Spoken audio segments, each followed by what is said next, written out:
We will now look at intermediate value theorem. It applies to continuous functions, and if f is continuous on the closed interval ab. Now, until now we have been only talking about continuity at a single point.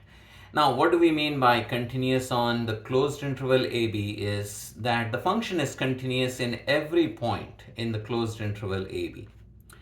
And let L be a number between f of a and f of b. So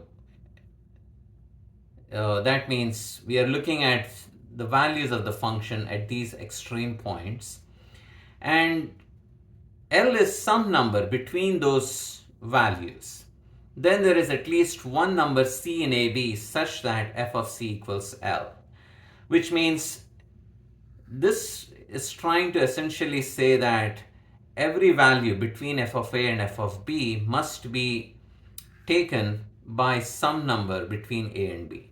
So in picture, this is what it looks like. So if you're, let's say this is x equal to a and that's b. So if these are our a, b, and let's say f of a is somewhere here. Let's say this is our f of a. So say our graph, this is our f of a. So this height is f of a, and this height is f of b. So in this particular example, as you went from a to b along the x-axis, then you moved from f of a to f of b along the y-axis. And f of b is shown to be above f of a. It does not have to be that way, but in this example it is. So now the theorem is saying that if L is any number between f of a and f of b, so let's say L is some number, it has to be between these two values. So say this is L. So what this is trying to say is then there is at least one number c. So notice that means this L has to correspond to some number c which lies in the open interval ab. So c has to be between a and b. So if your L is between f of a and f of b, then c has to be between a and b. Now, where is this going to be useful? This is going to be useful if I know that one of these two is positive and the other is negative. Then I know that there is some number where the function is 0. So I can find roots of polynomial functions that way, for example. So say, let's say the graph is going to go something like this. And say this is our A and this is our B.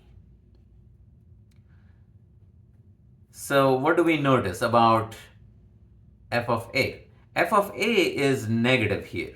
So this is f of A. So it's below the x-axis. So this is negative. And what do we know about f of B?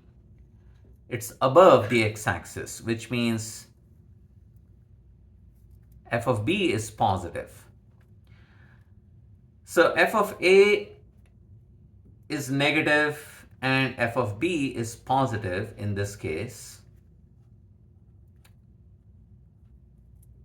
Now what can you pick between a negative and a positive number? Well, we know 0 has to lie in between these two. So we can take L to be equal to 0 now.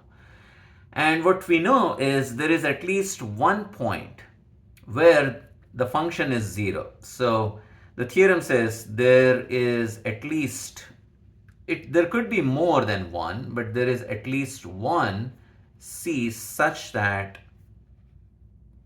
f of c is 0. And in this case, notice here the function is 0 because it's crossing the x-axis. Here it's crossing the x-axis, and here it's, in fact, there are 3 of them.